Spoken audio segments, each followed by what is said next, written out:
أعوذ بالله من الشيطان الرجيم. بسم الله الرحمن الرحيم. إن الحمد لله نحمده ونستعينه ونستغفره ونعوذ بالله من شرور أنفسنا وسيئات أعمالنا. من يهده الله فلا مضل له ومن يضلل فلا هادي له، وأشهد أن لا إله إلا الله وحده لا شريك له، وأشهد أن محمدا عبده ورسوله صلى الله عليه وآله وسلم تسليما كثيرا. أما بعد، د سرور کائنات صلی الله علیه و آله وسلم ژوند. محترم ورونو، زموږ قصه دې ځای ته رارسېدلې وه چې رسول الله صلی الله علیه وسلم د شمال د حملې اراده لري. وروسته بیرته د جنوب و طرف ته وګرځېدی، څو اول د غران و شیلې ته ورسېدی. غران یوه شیله ده چې د عصفان او امج په مابین کې ده، او دا هغه ځای و چې د رسول الله صلی الله علیه وسلم اصحاب کرام دلته شهیدان سوي وه. هغو ته یې د مغفرت دعا وکړه او بیا بنو لحیان ته ورسېدی. مګر بني لحیان چې د ډیرې بیرې په سبب به همیشه احتیاط کاوه او د معلومات دپاره به همیشه جاسوسان درلوده، د رسول الله صلی الله علیه و آله وسلم د ورتګ د مخه یې کورونه پرې ایښي وه او د غرو و سرو ته تښتېدلي وه. مسلمانانو نه کړه پیدا، نو رسول الله صلی الله علیه وسلم د دوی په کلي یا کورو کې 2 شپې تېرې کړې او شاوخوا یې ټولیانې ولېږلې، خو د بني لحیان څخه هیڅوک په لاس نه ورغله. او بیا د هغه ځای څخه و عصفان ته ولاړی چې عصفان و مکې مکرمې ته ډېر نږدې دی، او د دغه ځای څخه یې 10 نفره سپاره د ابوبکر صدیق رضی الله تعالی عنه په مشرۍ و مکې مکرمې ته ولېږل، چې دغه ډله هم د مکې مکرمې و حدودو ته داخله سوه، او داسې خبر نشر سو چې مسلمانانو پر مکه مکرمه حمله وکړه. رسول الله صلی الله علیه وسلم په دغه اجراءاتو سره کفایت وکړي او خپل نفر یې سره یو ځای کړه، بیرته د مدینې منورې پر طرف رهي سو. دا کار فقط د دغه دپاره و چې خلق پوه سي چې اوس حملې زموږ د طرفه څخه دي او کفار پر موږ حمله نسي کولی. حالاتو تغییر وکړي. د مخه به کفارو پر مسلمانانو حملې کولې، مګر اوس مسلمانان پر قریشو حملې کوي. په بیرته راګرځېدو کې رسول الله صلی الله علیه وسلم د مکې مکرمې او مدینې منورې په لار کې امر وکړي چې قافله یا لښکر دې توقف وکړي، او په خپله رسول الله صلی الله علیه وسلم یوه پخواني قبر ته ودرېدی او په ژړا یې شروع وکړه. ډېر په زور او په شدت سره ژاړي. اصحاب کرام په تعجب کې دي، د اول وار دپاره ویني چې رسول الله صلی الله علیه وسلم په داسې شدت سره ژاړي. او رسول الله صلی الله علیه وسلم د دغه قبر سره ډېر وخت کښېنستی او بیا راولاړ سو. کم وخت چې قافلې ته ورسېدی، په دغه وخت کې حضرت عمر فاروق رضی الله تعالی عنه ورسره و. نو یې ورته وویل: یا رسول الله، په داسې حال کې مو ولیدې چې تر نن د مخه مو پر دغسې حال نه وې لیدلی، و یوه پخواني قبر ته ودرېدې او ډېر شدید دې وژړل، دا قبر د چا و؟ رسول الله صلی الله علیه وسلم وفرمیل: دا زما د مور قبر دی، هغه چې د مدینې منورې او مکې مکرمې د لارې په مابین کې وفات سوې وه او دلته ښخه سوې وه. نو ویل: دا زما د مور قبر دی، ما د خپل رب څخه اجازه وغوښته چې د خپلې مور د قبر زیارت وکم، اجازه یې راته وکړه، او بیا مې اجازه وغوښته چې ودې ته د مغفرت دعا وکم، اجازه یې رانه کړه. نو هغه د اولاد مهرباني چې پر مور یې لري ونیولم. ورونو، د رسول الله صلی الله علیه وسلم د ژړا سبب دغه مهرباني وه، که څه هم د ده علیه الصلاة وسلام مور د ده پر دین نه وه، مګر دغه شدیده ژړا د خپلې مور سره د صلې رحمي او مهربانۍ په سبب وه. رسول الله صلی الله علیه وسلم زموږ معلم او لارښوونکی دی. انسانیت او شفقت راشي، مهرباني او رحمت راشي، صلې رحمي او قرابت راشي، او دا شیان ټوله په ده علیه الصلاة وسلام کې موجود وه.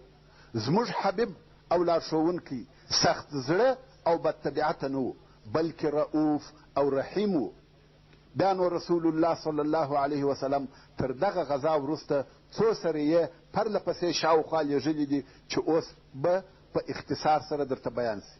اول د عکاشه رضی الله تعالی عنه سریه د هجرت په 6 کال کې د ربیع الاول په میاشت کې د مسلمانانو د طرفه د بنو اسد پر قبیله حمله وسوه چې د بنو اسد د قبیلې مشر طلیحه ابن خویلد الاسدي و او دی د هغو کسانو څخه دی چې د خندق په غزا کې د مسلمانانو پر ضد اشتراک کړی و.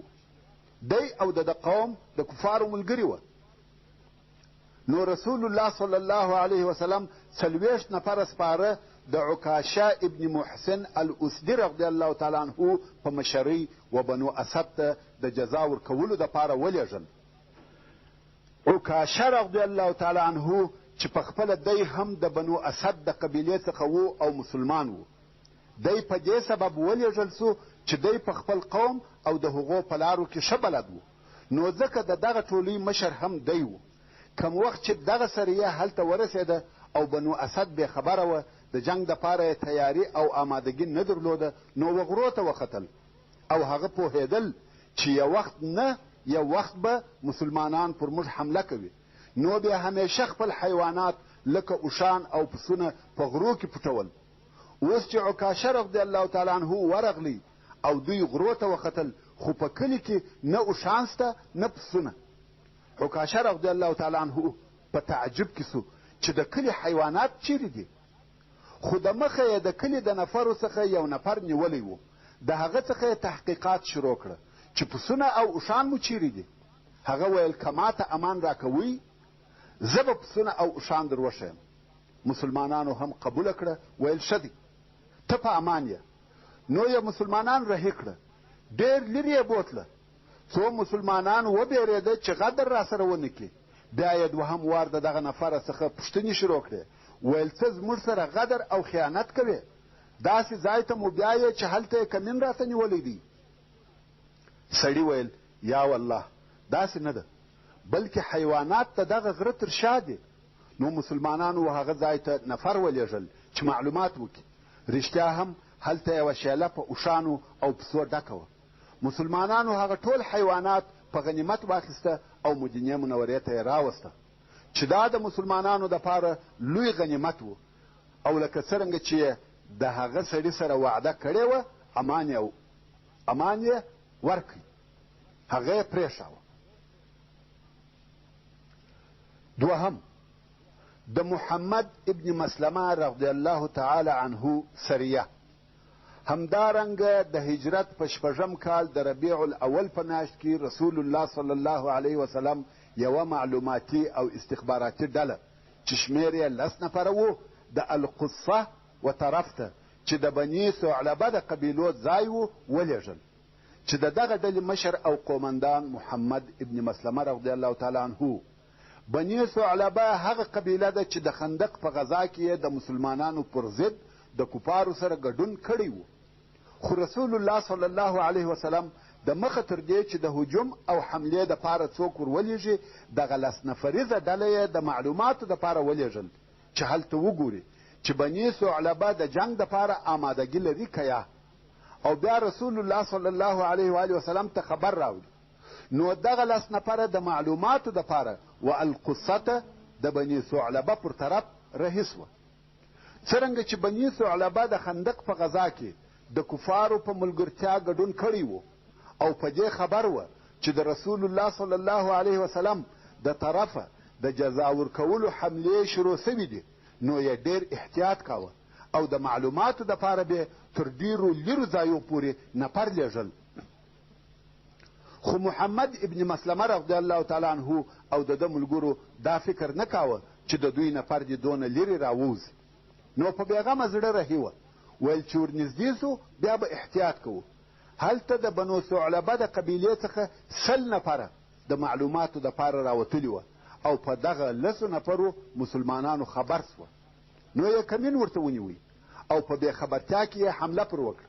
حتی څوک وایي چې دوی بیده سوه، هغو حمله پر وکړه او مسلمانان یې ټول شهیدان کړه بې له محمد ابن مسلمه رضی الله تعالی عنه څخه چې هغه هم زخمی سوی و.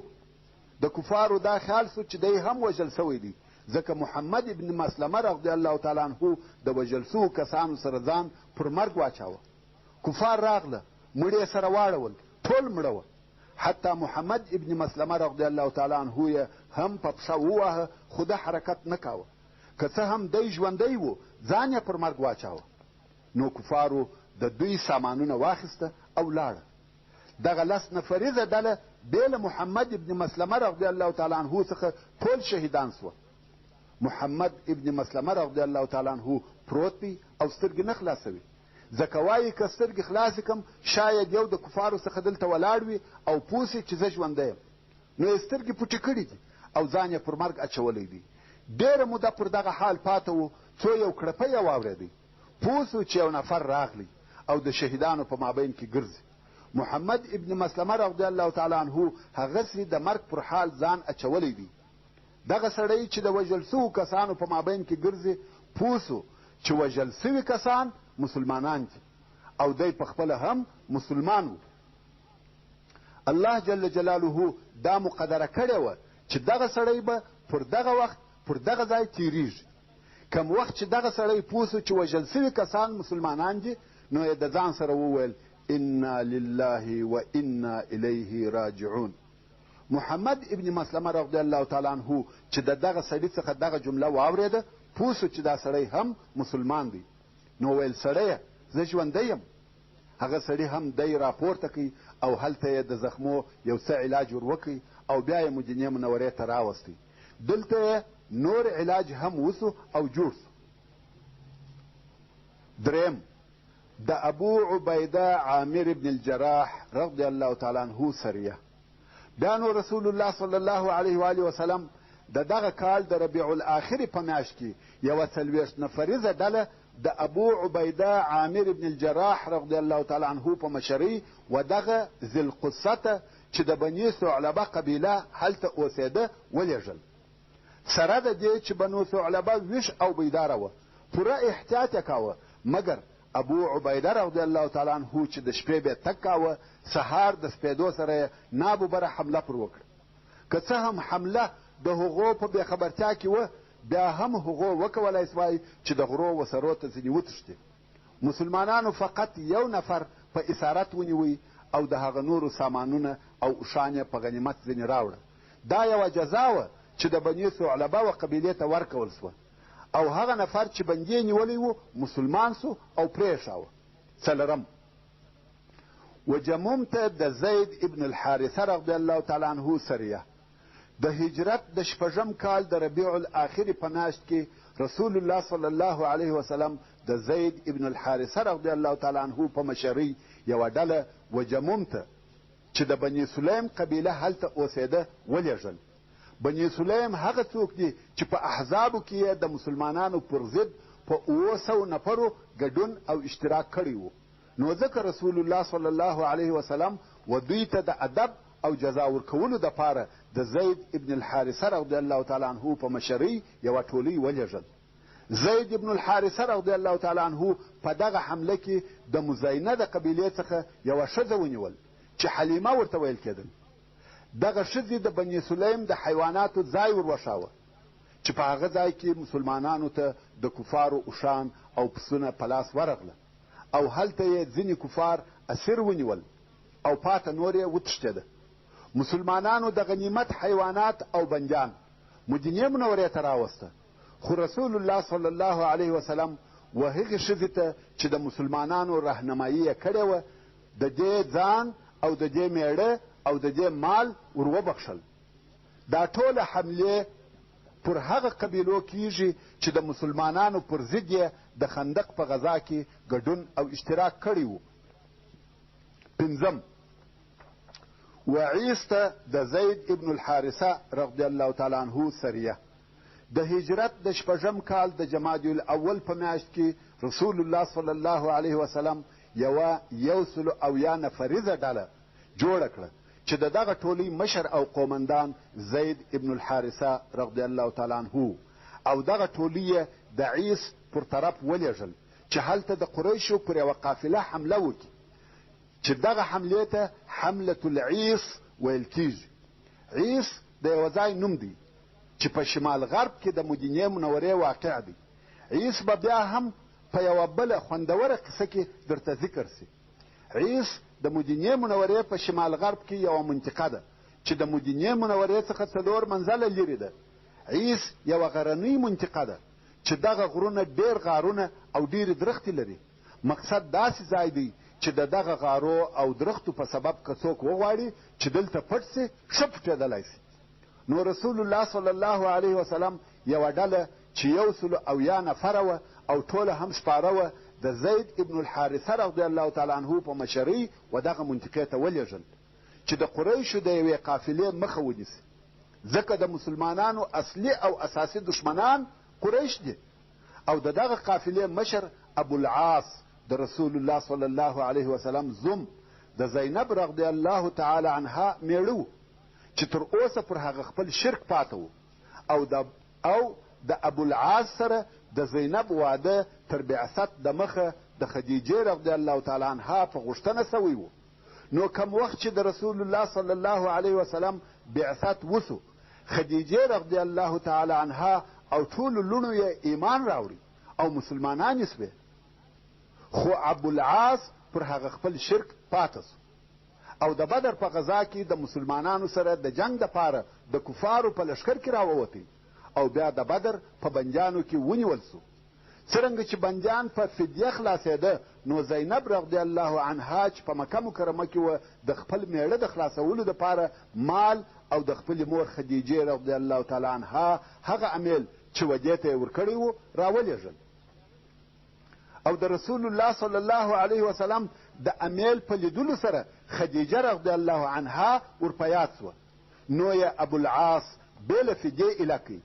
ابوالعاص هم د دغه نیکۍ په مقابل کې زینب رضی الله تعالی عنها ته د هجرت اجازه ورکړه چې خپل پلار ته ولاړه سي، چې دغه قصه مې د بدر په غذا کې په تفصیل سره درته بیان کړې ده. نو اوس زینب رضی الله تعالی عنها په مدینه منوره کې د خپل پلار صلی الله علیه وسلم سره ژوند کوي. هلته زید ابن الحارثه رضی الله تعالی عنه په دغه ځای کې چې ډېر غارونه او درختې پکښې وه کمین ونیوی. کم وخت چې د قریشو قافله راورسېده، نو یې حمله پر وکړه او ټوله قافله یې په غنیمت واخیسته. هر څه چې پکښې وه، مالونه، اوښان او ټول هغه کسان چې په دغه قافله کې وه، هغه یې ټوله بندیان ونیول، بې له ابوالعاص څخه چې هغه په تېښته ځان ځینې خلاص کړي او مخ پر مدینه منوره رهي سو. خیر، قافله او د هغې سره نیول سوي بندیان مدینې منورې ته راوستل سوه او د پخواني عادت سره سم ټول بندیان د مسجد د دروازې سره وتړل سوه. ابوالعاص هم په دغه شپه په پټه د زینب رضی الله تعالی عنها چې د ده ښځه ده کور ته ورغلی. دروازه یې وټکول، د هاخوا ورته وویل څوک یې؟ ده ویل ابوالعاص. ښځه ده د خپل خاوند په راتګ سره ډېره خوشحاله سوه. د دې دا خیال سو چې سړی مسلمان سوی دی او راغلی. خو ابوالعاص کیسه ورته وکړه، د دې څخه یې وغوښته چې ماته جوار او امان راکړه او د رسول الله صلی الله علیه وسلم څخه وغواړه چې د قافلې مالونه بیرته ماته راکړي. کم وخت چې خلق د سهار د لمانځه دپاره سره راټول سوه او رسول الله صلی الله علیه وسلم د لمانځه اول تکبیر ووایه، مسلمانانو هم په لمانځه شروع وکړه. په دغه وخت کې د یوې ښځې غږ واورېدل سو چې ویل و ابوالعاص ته مې جوار ورکړی دی. دا ښځه د رسول الله صلی الله علیه و وسلم لور زینب رضی الله تعالی عنها وه چې خپل خاوند ته یې جوار او امان ورکړي. اوس خو رسول الله صلی الله علیه وسلم په لمانځه مشغوله و، جواب یې نه سوای ورکولی. کم وخت چې د لمانځه څخه فارغه سو، نو یې مسلمانانو ته وکتل او ویل تاسې هم هغه واورېده چې ما واورېده؟ مسلمانانو ویل هو یا رسول الله. رسول الله صلی الله علیه وسلم وفرمایل والله نه په خبر وم نه چا راته ویلي وه، دا کار زما په بې خبرتیا کې پېښ سو او اوس خبره ستاسې په اختیار ده، هر قسم چې مو خوښه وي هغسې وکړئ. اختیار یې هغه مسلمانانو ته پرېښوئ چې قافلې ته وتلي وه. هغو ویل یا رسول الله اکرام یې کوو، عزت یې کوو، ټوله بندیان ایله کوو او مالونه یې هم بیرته ورکوو. نو یې ابوالعاص د زینب رضی الله تعالی عنها د عزت او جوار په سبب پرېښاوه او د خپل شخصي مالونه یې ورکړه.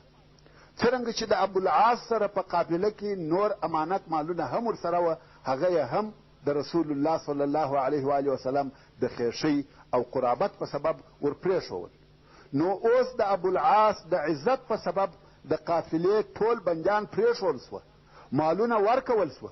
ابوالعاص چې دغه ښه معامله او نیکي ولیده، د مسلمانانو لمونځ یې ولیدی، قرآن مجید یې واورېدی، دا ټولو تاثیر پر وکړ، مګر مسلمان نسو. نو خپل مالونه او امانتونه یې ورسره واخیسته او مکې مکرمې ته ولاړی. هلته یې امانت مالونه و خپلو مالکانو او خاوندانو ته ورکړه. هر نفر ته یې هغه خپل شی پوره ورساوه او بیا یې ټول هغه خلق سره راټول کړه چې د ده سره یې مالونه وه. او ځینې ویې پوښتل چې آیا ما خپلې غاړې خلاصې کړې؟ د چا خو به شی نه وي را سره پاته؟ هغو ویل هو، مالونه مو پوره را ورسېده، خدای دې خیر درکړي. رښتیا هم امین، صادقه او باوفا سړی. نو ابوالعاص وویل مګر زه شاهدي ادا کوم لا اله الا الله وان محمدا رسول الله. ما نه غوښته چې خپل ایمان او اسلام په مدینه کې ښکاره کم، ځکه بیا به تاسې ویلی چې زموږ مالونه یې یوړه او د دغه مالو په سبب مسلمان سو. نو ما دا بهتره ولیده چې ستاسې امانتونه درکم او بیا د خپل اسلام اظهار وکم. بیا نو ابوالعاص مدینې منورې ته په هجرت لاړی او رسول الله صلی الله علیه وسلم هم زینب رضی الله تعالی عنها چې د ابوالعاص ښځه وه په هغه اوله نکاح سره ورسره کړه، ځکه تر دغه وخته هغه آیات شریف نو نازل سوی چې د مسلمانو ښځو نکاح یې د کفارو سره حرامول. بیا هم دغه جزایي حملې پر هغه قبیلو شروع وې چې د خندق په غزا کې یې اشتراک کړی و. څرنګه چې دغه حملې کوچنۍ حملې وې، کم خاص واقعات نه دي پکښې پېښ شوي، نو ذکر کولو ته ضرورت نه وینم. د بني مستلق غزا د هجرت د 6 کال د شعبان میاشت را ورسېده. په دغه میاشت کې هغه لو غزا چې د بني المستلق غزا ورته ویل کېږي پیښه سوه. که څه هم دغه غزا د عسکري لحاظه برداره او اوږده غزا نه وه، مګر په دې غزا کې داسې وقایع پیښ سوه چې په اسلامي ټولنه کې یې شور او غوغا جوړه کړه. منافقین پکښې رسوا سوه. په دې غزا کې تعذیري حدود مشروع سوه، یعنی پر ځینو ګناه کوونکو په درو سره وهل مشروع سوه. دغه غزا و اسلامي ټولنې ته صفا او کرامت راوړي.